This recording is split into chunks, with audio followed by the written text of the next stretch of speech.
Petrol ಸುರಿದುಕೊಂಡು ಪ್ರಿಯಕರ ಸಾವನ್ನಪ್ಪಿದ ಪ್ರಕರಣಕ್ಕೆ ಸಂಬಂಧಪಟ್ಟ ಹಾಗೆ ಪೊಲೀಸರ ತನಿಖೆ ವೇಳೆ ಸ್ಫೋಟಕ ಸಂಗತಿ ಬಯಲಾಗಿದೆ.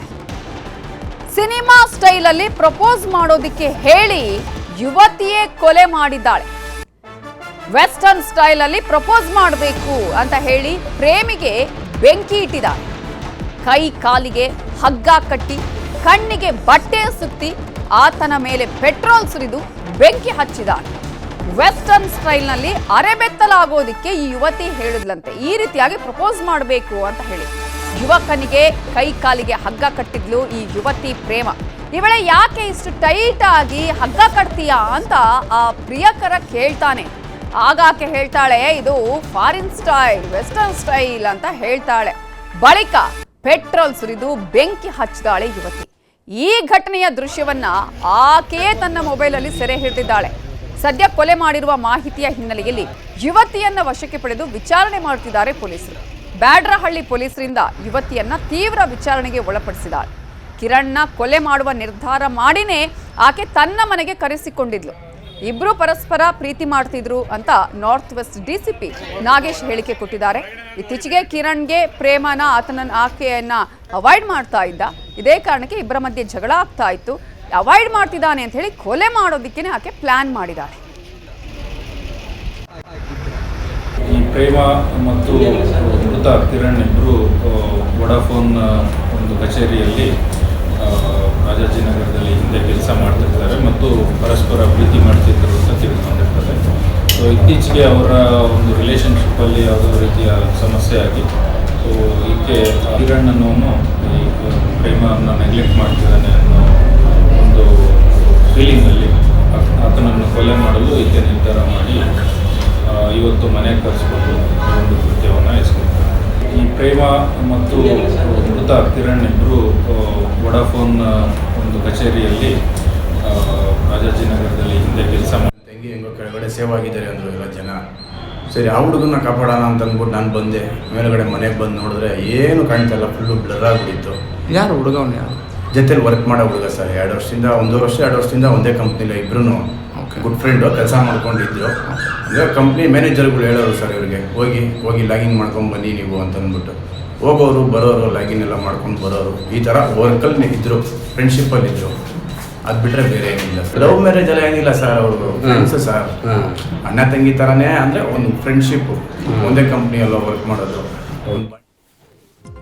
ಇದೇ ವಿಚಾರಕ್ಕೆ ಸಂಬಂಧಪಟ್ಟ ಹಾಗೆ ಇನ್ನಷ್ಟು ಡೀಟೇಲ್ಸ್ ಕೊಡೋದಕ್ಕೆ ನಮ್ಮ ರಿಪೋರ್ಟರ್ ಮಂಜುನಾಥ್ ಈಗ ಫೋನ್ ಸಂಪರ್ಕದಲ್ಲಿ ಜಾಯ್ನ್ ಆಗಿದ್ದಾರೆ. ಮಂಜುನಾಥ್, ಈ ಪ್ರಕರಣ ಬಯಲಾದಂತಹ ಸಂದರ್ಭದಲ್ಲಿ ಯುವಕನೇ ಈ ರೀತಿಯಾಗಿ ಪೆಟ್ರೋಲ್ ಸುರಿದುಕೊಂಡು ಆತ್ಮಹತ್ಯೆ ಮಾಡಿಕೊಂಡ ಅಂತಲೇ ಹೇಳಲಾಗಿತ್ತು. ಆದರೆ ಆಕೆಯ ಮೊಬೈಲ್ ಅಂತಹ ವಿಡಿಯೋನೇ ಈಗ ಈ ಸತ್ಯ ಏನು ಅನ್ನೋದನ್ನ ಬಹಿರಂಗಪಡಿಸಿದ್ದ. ಹೇಗೆ ತನಿಖೆಯಲ್ಲಿ ಏನೆಲ್ಲ ಅಂಶಗಳು ಗೊತ್ತಾಗಿದೆ? ನವಿತಾ, ಇವತ್ತು ಮಧ್ಯಾಹ್ನ ಸುಮಾರು 1 ರಿಂದ 2 ಗಂಟೆ ಸುಮಾರಿಗೆ ಒಂದು ಘಟನೆ ನಡೆದಿರುವಂತದ್ದು. ಬ್ಯಾಡ್ರಹಳ್ಳಿಯಲ್ಲಿರುವಂತಹ ಅಂಜನಾ ನಗರದಲ್ಲಿ ಇನ್ಸಿಡೆಂಟ್ ಆಗುತ್ತೆ.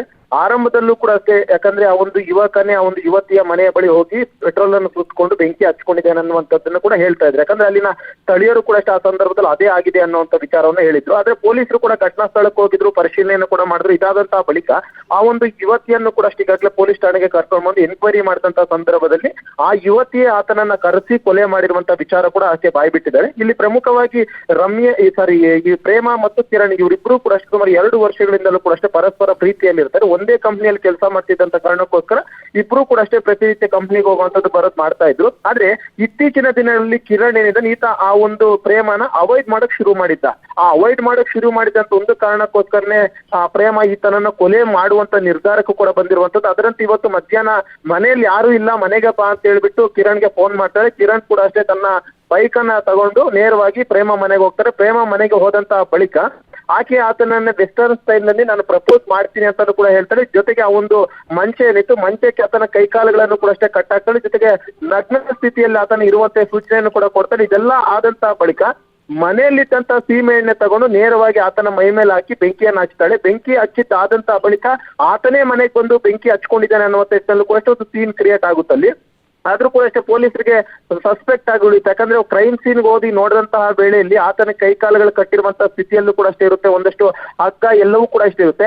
ಈ ನಿಟ್ಟಿನಲ್ಲಿ ಪೊಲೀಸರಿಗೆ ಎಲ್ಲೋ ಒಂದ್ ಕಡೆ ಕ್ರೈಮ್ ಸೀನ್ ಅಲ್ಲಿ ಒಂದಷ್ಟು ಅನುಮಾನ ಮೂಡುತ್ತೆ. ಇದು ಬಹುತೇಕ ಕೊಲೆ ಆಗಿರುವಂತ ಅನುಮಾನ ಇದೆಯಾ ಅಂತ ಹೇಳ್ಬಿಟ್ಟು ಆ ಕಾರಣಕ್ಕೋಸ್ಕರ ಪ್ರೇಮನ ಇಮಿಡಿಯೇಟ್ ಆಗಿ ಪೊಲೀಸರು ತಮ್ಮ ವಶಕ್ಕೆ ಪಡ್ಕೊಂಡು ಹೋಗಿ ಸ್ಟೇಷನ್ ಎನ್ಕ್ವೈರಿಯನ್ನ ಮಾಡ್ತಾರೆ.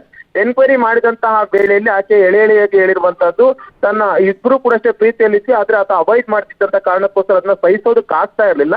ಈ ನಿಟ್ಟಿನಲ್ಲಿ ಆತನನ್ನ ಕೊಲೆ ಮಾಡುವಂತ ನಿರ್ಧಾರವನ್ನು ಕೂಡ ಮಾಡ್ಕೊಂಡೆ. ಆ ಒಂದು ನಿಟ್ಟಿನಲ್ಲಿ ಆತನನ್ನ ಮನೆ ಕರ್ತಿ ಈ ರೀತಿ ಬೆಂಕಿ ಹಚ್ಚಿದ್ದೀನಿ ಅಂತಾನು ಕೂಡ ಆಕೆ ಹೇಳ್ತಾ ಇರುವಂತದ್ದು.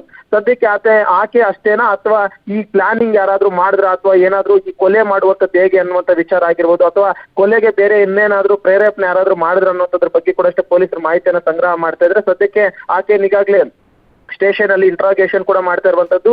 ಡಿಸಿಪಿ ನಾಗೇಶ್ ಅವರೇ ಕೂತು ಈಗಾಗಲೇ ಠಾಣೆಗೆ ಭೇಟಿ ಕೊಟ್ಟಿದ್ದು ಆಕೆಯನ್ನ ವಿಚಾರಣೆಗೆ ಒಳಪಡಿಸಿದರೆ. ಇದರ ಜೊತೆಗೆ ಪ್ರೇಮ ಕುಟುಂಬಸ್ಥರಿಂದಲೂ ಕೂಡ ಅಷ್ಟೇ ಮಾಹಿತಿ ಪಡ್ಕೊಳ್ಳುವಂತ ಒಂದು ಕೆಲಸವನ್ನ ಮಾಡ್ತಾ ಇರುವಂತದ್ದು. ಮತ್ತೊಂದು ಕಡೆ ಕಿರಣ್ ಏನಿದ್ದಾನೆ ಈಗಾಗಲೇ ಕೊಲೆಯಾದಂತಹ ವ್ಯಕ್ತಿ ಆತನ ಕುಟುಂಬಸ್ಥರಿಂದ ದೂರನ್ನು ಕೂಡ ಈಗಾಗಲೇ ಪಡ್ಕೊಂಡಿದ್ದು ಪೊಲೀಸರು ಮುಂದಿನ ಕಾನೂನು ಕ್ರಮವನ್ನು ಜರುಗಿಸೋದಕ್ಕೆ ಮುಂದಾಗಿದ್ದಾರೆ. ನವಿತಾ, ಆಕೆ ಮೊದಲೇ ಪ್ರೀ ಪ್ಲಾನ್ ಮಾಡ್ಕೊಂಡಿದ್ದು ಇವತ್ತು ಬಂದ್ರೆ ಈತನನ್ನ ಸಾಯಿಸಿಯೇ ಬಿಡಬೇಕು ಅನ್ನೋದಾ ಅಥವಾ ಗಲಾಟೆ ಎಲ್ಲ ಆಗಿ ಕೊನೆಗೆ ಈ ರೀತಿಯಾಗಿ ಮಾಡಿದ್ದ ಅವಳು? ನವಿತಾ, ಪೊಲೀಸರು ಪ್ರಾಥಮಿಕವಾಗಿ ಹೇಳ್ತಿರುವಂತಹ ಮಾಹಿತಿಯ ಪ್ರಕಾರವಾಗಿ ಕೊಲೆ ಮಾಡುವಂತಹ ಉದ್ದೇಶದಿಂದಲೇ ಆತನನ್ನ ಕರೆದುಕೊಳ್ಳುತ್ತಾಳೆ ಅನ್ನುವಂಥದ್ರ ಬಗ್ಗೆ ಸದ್ಯಕ್ಕಿರುವಂತಹ ಒಂದು ಮಾಹಿತಿ. ಯಾಕಂದ್ರೆ 2 ವರ್ಷಗಳಿಂದ ಪ್ರೀತಿಯಲ್ಲಿ ಇದ್ರೂ ಕೂಡ ಅಷ್ಟೇ ಪರಸ್ಪರ ಇವರಿಬ್ಬರ ನಡುವೆ ಅವಾಗ ಜಗಳ ಆಗ್ತಾನೆ ಇತ್ತು. ಅದರಲ್ಲೂ ಕೂಡ ಅಷ್ಟೇ ಇತ್ತೀಚಿನ ದಿನಗಳಲ್ಲಂತೂ ಕಿರಣ್ ಸಂಪೂರ್ಣವಾಗಿ ಅವಾಯ್ಡ್ ಮಾಡಕ್ ಶುರು ಮಾಡಿದ್ದ. ಒಂದೇ ಕಂಪ್ನಿಯಲ್ಲಿ ಕೆಲಸ ಮಾಡ್ತಿದ್ರು ಕೂಡ ಅಷ್ಟೇ ಆಕೆಯನ್ನು ಅವಾಯ್ಡ್ ಮಾಡಕ್ ಮುಂದಾಗಿದ್ದಂತ ಕಾರಣಕ್ಕೋಸ್ಕರ ಪ್ರತಿನಿತ್ಯವೂ ಕೂಡ ಅಷ್ಟೇ ಆತನ ಜೊತೆ ಜಗಳ ಮಾಡ್ತಾನೆ ಇದ್ಲು. ಯಾಕೆ ನನ್ನ ಅವಾಯ್ಡ್ ಮಾಡ್ತಿದ್ಯಾ ಅಂತಾನು ಕೂಡ ಅಷ್ಟೇ ಆಕೆ ಜಗಳ ಮಾಡುವಂತದ್ದೆಲ್ಲವೂ ಕೂಡ ಮಾಡ್ತಾ ಹೋಗ್ತಾ ಇದ್ಲು. ಅದೇ ಒಂದು ಕಾರಣಕ್ಕೋಸ್ಕರ ಇವತ್ತು ಆತನನ್ನ ಕೊಲೆ ಮಾಡುವಂತ ಒಂದು ಉದ್ದೇಶದಿಂದಲೇ ಆತನನ್ನ ಕರ್ಸ್ಕೊಂಡಿರುವಂತದ್ದು. ಯಾಕಂದ್ರೆ ಮನೆಯಲ್ಲಿ ಯಾರು ಇಲ್ಲದ ಸಂದರ್ಭದಲ್ಲಿ ಆಕೆ ಮನೆಯಲ್ಲಿ ಯಾರು ಇಲ್ಲ, ಇವತ್ತು ನಿನ್ನ ಹತ್ರ ಮಾತಾಡ್ಬೇಕು ಬಾ ಅಂತ ಹೇಳಿ ಕೂಡ ಕರ್ಸ್ಕೊಂಡಿದ್ದಾಳೆ. ಕರ್ಸ್ಕೊಂಡಿದ್ದಾದಂತ ಬಳಿಕ ಈ ರೀತಿ ಸೀಮೆ ಎಣ್ಣೆ ಹಚ್ಚಿ ಬೆಂಕಿ ಹಚ್ಚಿರುವಂತದ್ದು. ಸದ್ಯಕ್ಕೆ ಈಗಾಗಲೇ ಸೋಪೋ ಟೀಮ್ ಆಗಿರ್ಬೋದು ಮತ್ತು FSL ಟೀಮ್ ಅವರು ಕೂಡ ಈಗಾಗಲೇ ಮನೆಯನ್ನ ಪರಿಶೀಲನೆಯನ್ನ ಮಾಡಿದ್ದಾರೆ. ಆದ್ರೆ ಕೇವಲ ಒಬ್ಬಾಕೆಯಿಂದಾಗಿ ಈ ಒಂದು ಕೊಲೆಯನ್ನ ಮಾಡೋದಕ್ಕಾಯ್ತಾ ಅಥವಾ ಈ ಕೊಲೆಗೆ ಇನ್ನೂ ಬೇರೆ ಯಾವ್ದಾದ್ರು ಸಹಕಾರವನ್ನು ಕೊಟ್ರ ಅನ್ನುವಂಥದ್ರ ಬಗ್ಗೆ ಕೂಡ ಅಷ್ಟೇ ಪೊಲೀಸರು ಮಾಹಿತಿ ಸಂಗ್ರಹ ಮಾಡಿದ್ರೆ. ಒಟ್ನಲ್ಲಿ ಪೊಲೀಸರ ಪ್ರಾಥಮಿಕ ತನಿಖೆಯಲ್ಲಿ ಗೊತ್ತಾಗಿರುವಂತಹದ್ದು ಅವಾಯ್ಡ್ ಮಾಡ್ತಿದ್ದ ಅನ್ನುವಂತ ಒಂದು ಕಾರಣಕ್ಕೋಸ್ಕರ ಈ ರೀತಿಯಾಗಿ ಕೊಲೆಯನ್ನ ಮಾಡಿದ್ದಾಳೆ ಅನ್ನುವಂಥದ್ರ ಬಗ್ಗೆ ಸದ್ಯಕ್ಕಿರುವಂತಹ ಒಂದು ಮಾಹಿತಿ.